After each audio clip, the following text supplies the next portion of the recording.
Do I have your attention now? Hello my friends, akhirnya gua mau bahas review game midweek kelima di Liga Inggris, di mana Arsenal akhirnya tetap mempertahankan rekornya unbeaten 5 games in a row, menang 2-1 dari Aston Villa, dan Liverpool akhirnya bisa comeback dengan etos kerja yang begitu kuat dari Newcastle, sempat tertinggal menang 2-1.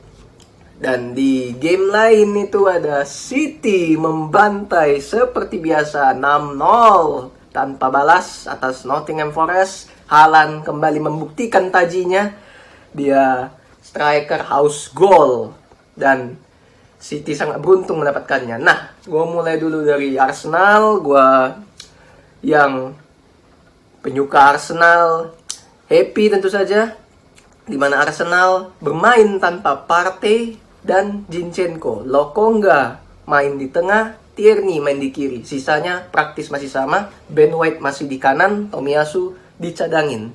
Gapsus menjadi ujung tombak. Nah, di babak pertama, honestly, Arsenal sangat kurang beruntung karena dapat 3 kali momen scrimmage yang harusnya bisa menciptakan gol di kotak penalti. Gila, sampai 3 kali bola dingdong, tungtang, tapi bolanya nggak mau masuk dan hanya dapat 1 gol lewat Gabriel. Dan permainan Arsenal sangat bagus seperti biasanya. Lokonga bermain bagus juga, menggantikan perannya Partey di tengah. Sementara Aston Villa ya tidak ada perlawanan sama sekali at all di babak pertama. Nah, masuk di babak kedua, di mana Arsenal mengendorkan serangan. Mereka tidak bermain sebagus di babak pertama, kendor, dan Aston Villa langsung memanfaatkan sikon itu. Arsenal kasih napas soalnya, jadi Aston Villa menyerang Arsenal dan dapatlah 1 momen itu di kotak penalti, di mana Ramsdale itu harusnya pelanggaran, di mana corner Douglas Luiz yang langsung masuk ke gawang. Ramsdale diganggu di kotak kecil bagian kiper oleh pemain Villa, dan gue bilang itu harusnya pelanggaran, tapi wasit memang tidak memberikan pelanggaran dan akhirnya terjadi gol. Corner kick langsung jadi gol. Ya, Arsenal selalu dirugikan oleh wasit. Gak tahu kenapa. Mungkin wasit di FA-nya benci kali ya lihat Arsenal meroket. Ya, but it's okay lah. Untungnya Arsenal langsung membayar kontan lewat Martinelli. It's a nice goal. Martinelli dari kiri, dia menggunakan skillnya yang pas-pasan itu, pindahkan bola ke kanan, langsung lagi, balik lagi ke Martinelli, dan finishingnya good. Dan akhirnya Arsenal kali ini bisa membuktikan mental bahwa mereka bisa bangkit dari saat yang susah. Walaupun gue masih belum mempercayai 100% Arsenal di Liga Inggris ini akan terus meroket ke atas. Pasti akan ada turunnya karena yang dihadapi itu adalah tim papan bawah dan papan tengah.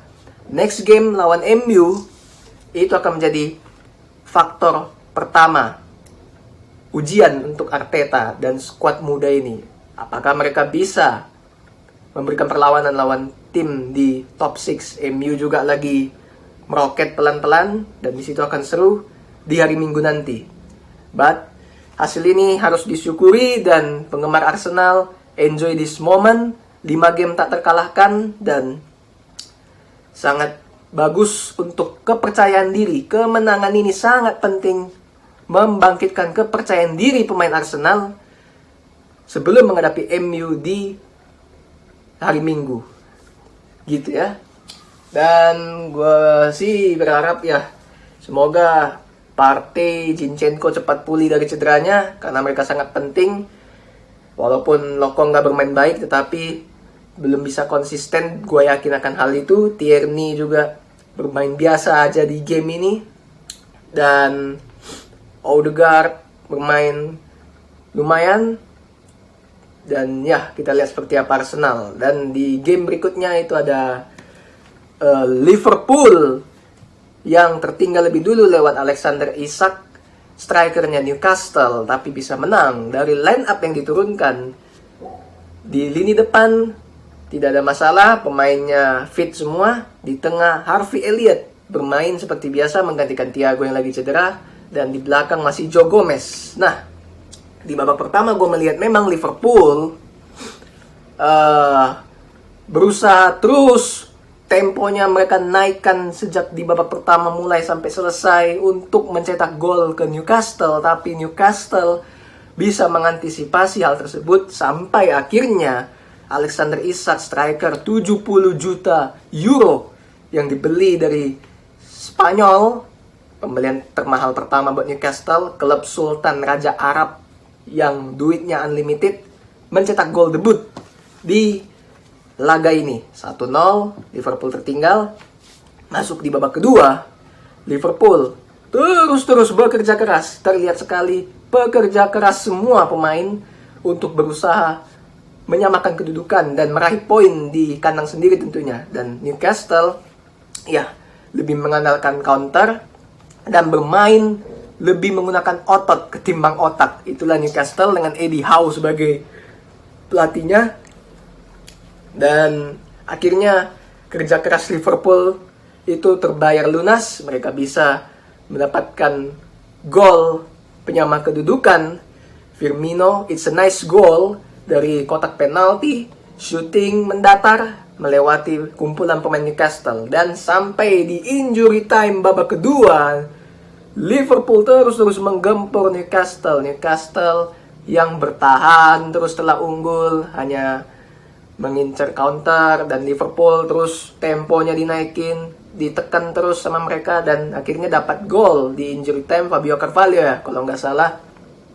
Dan akhirnya satu Anfield bergemuruh, dan gue bilang sangat beruntung Liverpool bisa menang. Kalau seandainya Liverpool tadi nggak bisa menang, ya pasti akan berdampak terhadap kepercayaan diri dari tim ini ya. Liverpool yang digadang-gadang jadi penantang serius juara malah terseok-seok di awal, ketinggalan kereta dari City dan juga Arsenal. Dan pemain-pemain yang diturunkan juga bermain bekerja keras. Salah yang masih belum menunjukkan kualitas dia yang sebenarnya ya. Memang dia kasih assist ke Firmino, tapi gue lihat dia sering sekali pada saat melakukan skill individu belum bisa melewati lawan. Luis Diaz juga di babak pertama juga kurang bisa mengeluarkan skillnya. Dan di babak pertama memang itu mayoritas pemain Liverpool kesulitan lah, makanya mereka nggak bisa dapat gol, belum nggak bisa mengeluarkan skill individu. Form of the day-nya juga lagi kurang bagus, tetapi untungnya etos kerja yang membuat mereka menang di match ini. Dan kita lihat seperti apa ke depannya. Nah, lalu ada City ya yang membantai Forest 6-0. Gua nggak lihat pertandingannya, tapi Haaland hat-trick lagi, dan memang striker luar biasa. Tapi dari line up-nya Haaland bermain bersama Julian Alvarez. Haaland di tengah, Julian Alvarez lewat kanan. Nah, Kevin De Bruyne tidak dimainkan jadi starter. Nottingham Forest yang membeli sampai 19 puluhan pemain baru untuk bisa benar-benar serius di musim ini, survive, tidak bisa tidak bisa memberikan gol dan perlawanan. Dan ya, tentunya Liga Inggris di musim ini akan jadi jauh lebih seru karena banyak sekali kejutan. Semua tim berpeluang untuk bisa mengalahkan satu sama lain, dan we'll see ke depannya seperti apa. Thanks for watching. Say goodbye to the other side.